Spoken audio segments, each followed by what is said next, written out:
안녕하세요. 말씀과 함께 기도. 오늘은 83일차 히브리서 10장부터 12장까지 우리 말씀 가이드 시작하도록 하겠습니다. 우리 10장에는 첫 번째 1절부터 9절까지 다시 한번 정리합니다. 뭐라고 정리하냐면 구약 제사의 기능, 즉 목적은 뭐였냐면 진단이라는 것입니다. 무엇을 진단하느냐? 우리가 죄인이라는 것, 그러니까 우리 힘으로는 구원에 이룰 수 없다는 것, 그것이 결국 구약 제사의 목적이었다는 것입니다. 2절에 보니까 그렇지 아니하면 섬기는 자들이 단번에 정결하게 되어 다시 죄를 깨닫는 일이 없으리니 어찌 제사 드리는 일을 그치지 아니하였으리요. 그러니까 구약의 기능은 결국 뭐냐? 죄를 깨닫게 하는 것이라는 것입니다. 그래서 계속 반복되는 제사를 드릴 수밖에 없었다는 거죠. 그 다음에 두 번째 10절부터 18절에는 예수님께서 앞서도 계속 강조했지만 영단번의 제사, 영원히 단번에 끝내셨다, 그런 뜻이라고 그랬죠. 우리를 죄악에서 영원히 온전케 하셨다라는 것입니다. 14절에 그가 거룩하게 된 자들을 한 번의 제사로 영원히 온전하게 하셨느니라. 18절 이것들을 사하셨은즉 다시 죄를 위하여 제사 드릴 것이 없느니라. 그래서 이제 제사의 굴레에서부터 우리를 건져내셨다라는 것입니다. 그러면 이제부터 우리가 해야 될 일이 있을 거 아닙니까? 그렇죠? 이렇게 하신 목적이 있을 거 아니에요. 그게 이제 19절부터 39절까지 제가 5가지 정도로 정리를 해봤는데, 우리가 할 일은 무엇이냐? 첫 번째, 날마다의 기도를 통해서 위로부터 공급을 받아야 된다는 것입니다. 19절에 그 말씀이 나오는데요. 그러므로 형제들아 우리가 예수의 피를 힘입어 성소에 들어갈 담력을 얻었나니, 여기서 말하는 성소는 지성소입니다. 성소에는 진설병, 떡상과 그 다음에 기도의 향단과 그 다음에 성령을 상징하는 촛대가 있잖아요. 그러니까 기도, 말씀, 성령, 그러면 이제 지성소, 지극히 거룩한 은혜의 자리. 그러니까 예수님께서 십자가에서 피 흘려 죽으시고 다 이루었다 하실 때 바로 성소와 지성소를 나누는 휘장이 찢어졌잖아요. 우리에게 그 길을 열어 주셨다는 것입니다. 그러므로 믿음의 담력을 가지고 이제 날마다 지극히 거룩한 은혜의 자리, 그 법궤 위를 시은소라고 불러요. 은혜를 베푸시는 장소, 이런 뜻이거든요. 그 자리에 나가라는 것입니다. 율법 시대에는 거기에는 1년에 딱 한 번 대제사장만 들어갈 수 있었잖아요. 이제 우리가 누구든지 예수의 피를 힘입어 들어갈 수 있는 권세가 우리 가운데 주어졌습니다. 그러면 기도를 통해서 들어가라는 것입니다. 그러니까 날마다 기도. 두 번째, 믿는 도리의 기준인 말씀을 붙들어야 소망이 있다라는 것입니다. 23절에 또 약속하신 이는 미쁘시니 우리가 믿는 도리의 소망을 움직이지 말고 굳게 잡고. 소망을 어떻게 우리가 붙잡습니까? 말씀 속에 소망이 있잖아요. 그래서 믿는 도리의 기준되는 말씀 붙들어야 된다. 세 번째는 이웃을 돌보고 격려하며 살라는 것입니다. 24절 서로 돌아보아 사랑과 선행을 격려하며. 네 번째가 좀 중요한데요. 믿음 후에 고난이 있다는 것입니다. 지금 히브리서를 받아들인 1차 독자들은 유대 기독교인들이라고 그랬죠. 지금 유대교는 박해를 안 했습니다. 그러니까 기독교인만 박해하니까 그 사람들이 기독교만 포기하고 유대교 원래 신앙으로 돌아가면 되잖아요. 근데 거기에는 생명이 없잖아요. 예수님께서 영단번의 제사를 이루셨는데 다시 그 제사를 드리러 갈 거냐? 이거는 굉장히 중요한 문제 아니겠습니까? 그래서 믿음 후에 고난이 있다는 것을 잊지 말라는 것입니다. 32절 전날에 너희가 빛을 받은 후에 고난의 큰 싸움을 견뎌낸 것을 생각하라. 그 출애굽의 영광 후에 광야가 있었지 않습니까? 그러니까 믿음으로 살기로 한 후에 큰 고난의 싸움이 있다라는 것을 우리가 알아야 됩니다. 그래서 빛을 받은 후에 고난의 큰 싸움이 있다. 이것을 우리가 알아야 됩니다. 그럼 우리가 어떻게 이 싸움을 이길 수 있죠? 마지막 5번째, 조바심 내지 말고 담대한 믿음으로 맡기고 나가라는 것입니다. 싸움도 우리가 하는 게 아니지 않습니까? 그렇죠? 38절과 39절에 그 말씀이 나오죠.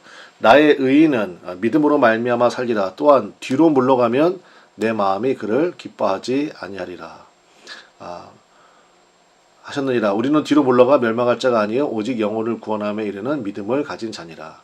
그래서 여러분, 주님 바라보고 나가면 주님께서 이길 힘도 주시고 감당할 수 있는 능력도 주신다라는 것입니다. 자, 그러면서 이제 11장에 다시 한번 그 중요한, 여러분 히브리서 하면 11장이 굉장히 유명하잖아요. 우리가 믿음장이라고 부르는데, 앞서 했던 내용을 다시 한번 여기 설명을 좀 해놨습니다. 제가 유대교가 아니라 기독교만 박해를 하는 상황에서 예수님을 따르는 믿음의 길을 포기하려는 자들을 향해서 이제 1장부터 10장까지는 왜 오직 예수님인지를 설명했고, 이제는 끝까지 예수님만을 붙들라는 마지막 고면을 한번 합니다. 그래서 11장은 사실은 저는 이제 믿음장이라기보다는요, 예수님장이 맞는 것 같아요. 그래서 여러분 1절부터 3절까지를요, 여러분들이 한번 묵상하실 때 거기 나오는 믿음을요, 예수님으로 한번 치환해서 읽어보십시오. 그럼 훨씬 더 이해가 잘 되실 겁니다. 깨달음도 그렇고. 그러면서 두 가지로 나눠서 설명하고 있는데, 첫 번째로 1절부터 16절에는요, 구약의 5명을 소개합니다. 그러면서 예수님을 믿고 따르는 믿음의 여정을 보여줍니다. 그 5명이 누구냐? 아벨, 에녹, 노아, 아브라함하고 사라인데요. 아벨은 예배의 모습이고요. 그 다음에 에녹은 동행의 모습. 에녹이 300년 넘게 주님과 동행했잖아요. 그 다음에 노아는 전도, 방주를 통해서 전도했다는 거예요. 아브라함은 순종, 갈 바를 알지 못하지만 말씀대로 순종했죠. 그 다음에 사라의 인내. 그래서 결국은 예수님 믿고 따르는 믿음의 여정이 뭡니까? 예수님만을 예배하고, 예배라는 것은 뭐예요? 결국 동행하는 거죠. 어떠한 고난 가운데 있다 할지라도. 그리고 여러분의 삶의 존재를 통하여서 노아가 방주를 통해서 메시지 전한 것처럼 세상의 빛과 소금이 되는 역할을 감당하면서 예수님만이 구주가 되심을 전도하는 거죠. 그리고 믿음 가운데 순종하고, 그리고 인내하면 그것이 결국 믿음의 삶의 모습 아니냐는 것입니다. 그래서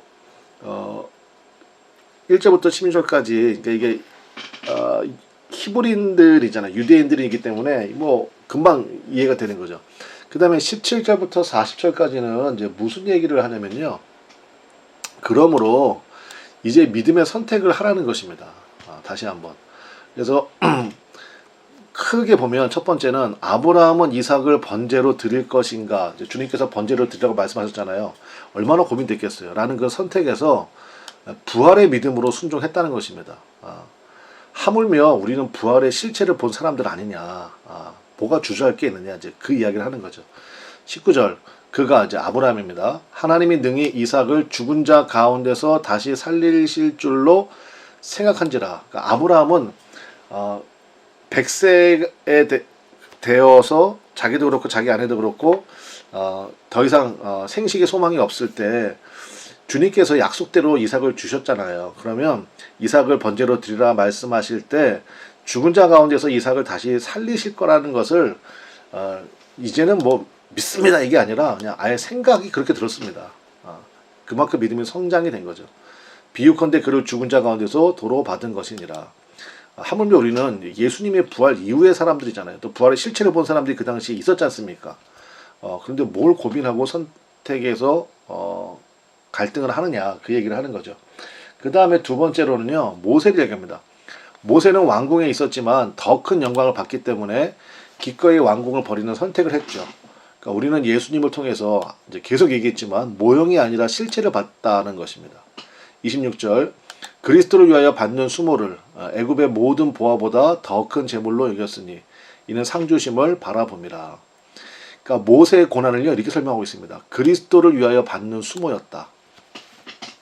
그러니까 멀리서 봤다는 얘기죠. 모세는 지도자이면서도 선지자라고 이렇게 평가를 받잖아요. 그래서 애굽의 모든 보화보다도 상 주시는 분을 바라봤기 때문에, 그래서 기꺼이 왕궁을 버리는 선택을 했다. 그 모세가 어렴풋이 봤던 그 예수님이 실제로 우리 가운데 오시지 않았느냐, 그 실체를 보지 않았느냐, 구약의 모든 것이 모형이고 실체는 예수님 아니냐, 이제 그 이야기를 다시 한번 이야기하고 있는 것입니다. 세 번째는 기생 라합 이야기를 합니다. 기생 라합은 소문으로 들었는데 그리고 적극적으로 선택했다. 우리는 직접 보고 들은 증인들이라는 것입니다. 31절, 믿음으로 기생 라합은 정탐꾼을 평안히 영접하였으므로 순종하지 아니한 자와 함께 멸망하지 아니하도다. 그럼 이제 결론이 뭐겠습니까? 평탄함을 주시면 충성스럽게 뛰면 되고요. 고난의 상황이 오면 믿음으로 감당하여서 믿음의 선조들의 영광스러운 반열에 우리도 들어가게 된다라는 것이죠.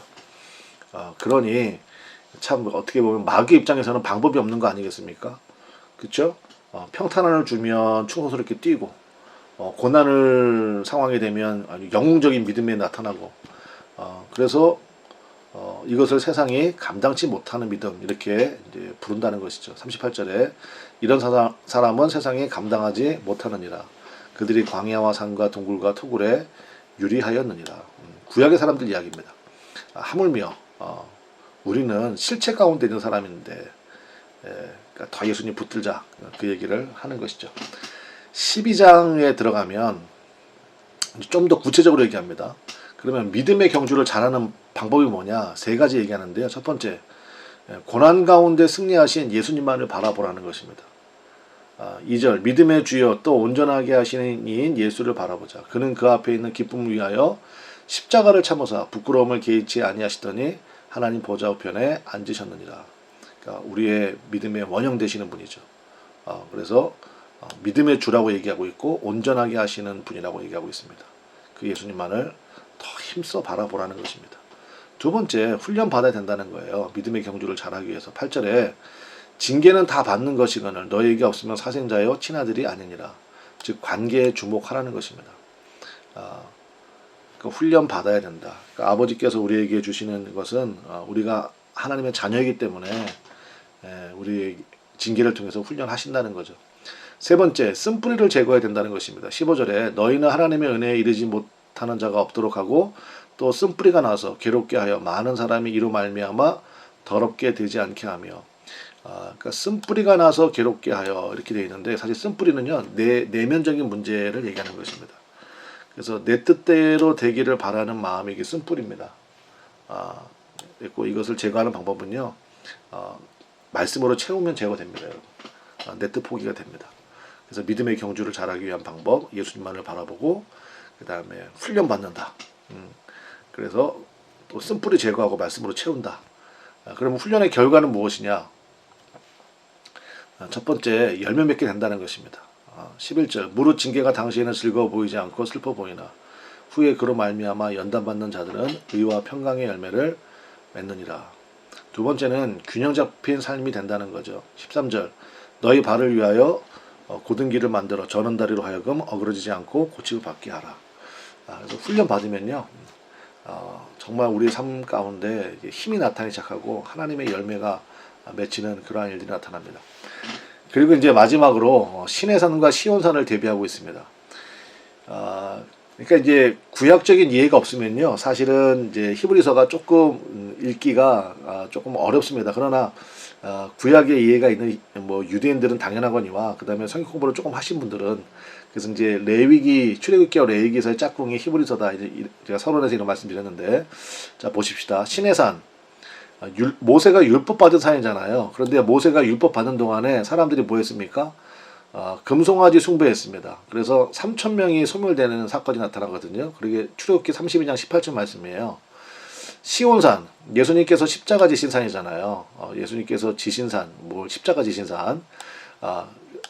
어떤 일이 벌어졌습니까? 성령의 임재로 3,000명이 새 생명을 얻게 되었습니다. 사도행전 2장 41절 말씀이죠. 그러니까 이걸 대비하고 있습니다. 그 뭐예요? 율법은 죄를 깨닫게 할 뿐 살릴 방법이 없다는 것입니다. 그 결과로 3,000명이 소멸되지 않았느냐. 그러나 예수님께서 십자가 지심으로 말미암아 성령이 임했고 3,000명이 새 생명을 얻었다.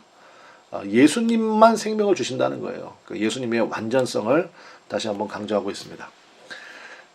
히브리서를 읽으면 읽을수록 우리에게 선명하게 드러나는 분은 누굽니까? 오직 예수죠. 오직 예수. 그래서 우리 11장 믿음장도 예수님을 다시 한번 선명하게 드러내는 그런 말씀인 것을 깨닫게 되었습니다. 이 말씀 기도를 통하여서 여러분 삶 가운데 어떠한 고난이 있다 할지라도 뒤로 물러가지 마시고요. 오직 예수님 더 뜨겁게 붙드시는 그리고 내 안에 있는 쓴뿌리 제거하고 그로 말미암아 균형 잡힌 삶과 열매 맺는 그러한 복된 은혜가 임하는 우리 모두가 되시기를 간절히 축원합니다. 내일 뵙도록 하겠습니다. 감사합니다.